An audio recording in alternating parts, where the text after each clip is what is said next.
Hi, welcome back to my workbench. Today I want to go over 4 tools, and I'm going to do it pretty quickly because it gets a little lengthy, but still I want to show you all 4 of them. First one is the Ultimation sander, which is sold by Fast Tracks, and I'll give you the link here on the show for how to go about buying it. I've taken it and it comes with some bolts that are on the bottom here. I've locked that onto a wooden block, and then I take the Sta-Co clamps and put them on the bottom. So now I can take that, put it up against my workbench, and once I snap that into place, there we go, it becomes rock solid, so it's ready for me to use. The advantage to this, of course, is it is hand powered, which means that I have total control over how much or how little is going to be sanded. The normal burr that you would get from a power sander is still on the bottom, but the neat thing here is a half a turn back and it's off, and I have a perfectly square end ready to use on my models. The etched piece here, actually it's laser cut, is cut by Tim Morris at Fast Tracks for Al Collins, who invented this, and this will allow you to adjust for your angles to almost anything you want to, lock it down, and it will give you absolute repetitive sandings, perfect edges every time. Fantastic tool. I've got a magnet on mine that holds my Allen tool right there on the side, so I never lose track of it. It also does have a standard Norton sanding disc that can be changed out. I've been using the same one for almost 2 months because I use one of these, which is the rubber cement type eraser. You can get these at almost any lumber supply store, Rockler, Woodcraft, Lee Tools, all of them sell this. And they absolutely will make all of your sandpaper, whether or not it's a sanding block like I have, or this Ultimation sander, or a power sander, doesn't make any difference. It cleans all of them. It will also clean this tool. This is a tool from Barnes Machinery. And Barnes model machines, I can even turn around so you can see the logo. Barnes models machines, they're out of Florida. This is an absolutely phenomenal machine. Weighs in at about 29.2 pounds. I actually measured it before we started. It's all 3/8 and 1/2 inch and 1/4 inch aluminum CNC machine. They're all hand built by Mr. Barnes. They are certainly professional grade material, professional grade machines. This one I've removed the other screws, but I'll show you here. It does come with a dust port on it when it comes to you. I went to Menards, although I could have gone to Lowe's or any place and gotten one of these adapters. This allows me to fit my big 2.5 inch vacuum onto here, and it really does a great job of pulling the dust off of my sanding drum here. The sanding drum has a V-shaped aluminum bar on it that pulls this sandpaper absolutely taut around the sanding drum.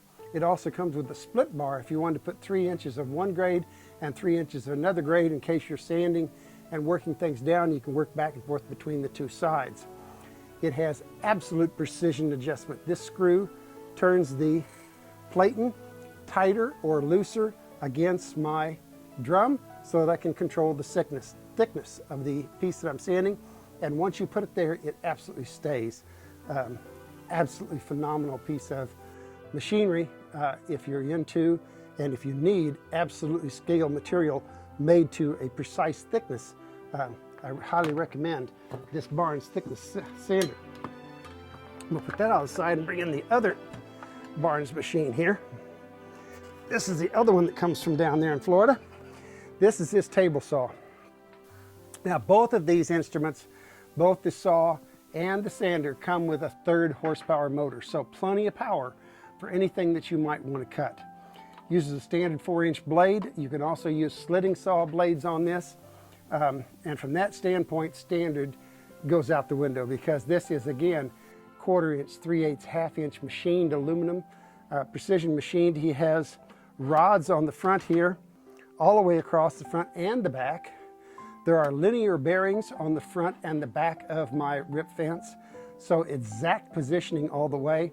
Has a lock on the front and a lock on the back, and once I lock that up, it is rock solid. So you're going to get some really parallel, nice cuts with this rip fence in place. The miter gauge comes with an extra long handle out here, or extra arm, which can be adjusted. And if you like to saw on the other side of the fence, if you don't like to saw on the left side, you like to saw on the right, he's thought of that. He has the notches here. I release my Allen set screws, move this to the other side, and it will slide in the groove on the opposite side if I want to work to the right side of the blade. Precision is absolutely incredible on this. It comes with a miter gauge, actually a miter, a micrometer, that I can actually adjust it to actually 10,000ths of an inch. So I can get an absolute precise cut, bring my fence up against here, and if I want to just take off another 10,000ths, all I have to do is just move one tick, bring it back, put it against it, and I'm going to get 10,000ths of an inch. Amazing piece of machinery. Up and down on the blade here, and it stays. It's absolutely solid. The machining, if you look under here, is absolutely fantastic. If you're a hobbyist or if you're a professional, safety is the #1 consideration in the Barnes tools. They all have a shroud both on the sander and on the table saw. No exposed belts, no exposed moving parts, except for the blade and the sanding drum itself, which normally would be covered by my desk cover here. The table saw does not tilt in terms of side tilt. So in order to get a tilt, he has an optional tilting table. You take the rip fence off and it attaches on the same tangs here that are on the holding the rip fence, and now I can adjust this. This will tip up and down and definitely hold its position. It also has a low rip fence on this tilting fence, really low, so if I have something where I need some really thin parts that I need to work on, this will do it. And this again is machined so that it tracks absolutely parallel all the way along as it moves on this fence. I can't say enough about his machining. It's absolutely fantastic, and it will absolutely make a precision modeler out of you if you're looking for precision woodworking or even plastic work as far as that goes. The last one I want to talk about is you go to your dentist or even your doctor sometimes nowadays, and you see him with these guys on, and they flip down and he's working out here at 15, 16 inches, whatever he's specified.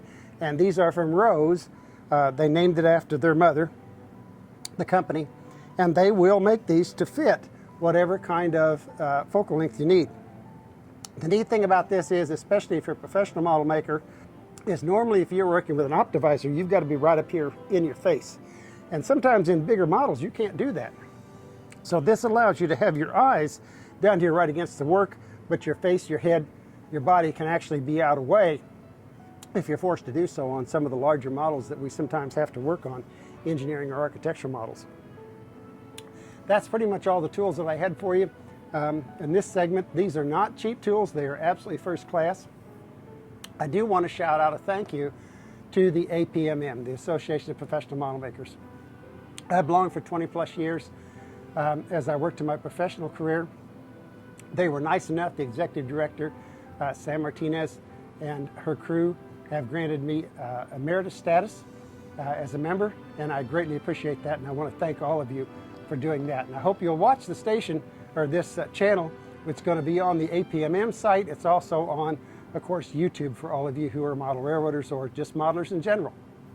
And as I always tell all my friends at the end, be sure and go down to your train room and let your trains put a smile on your face until we meet again.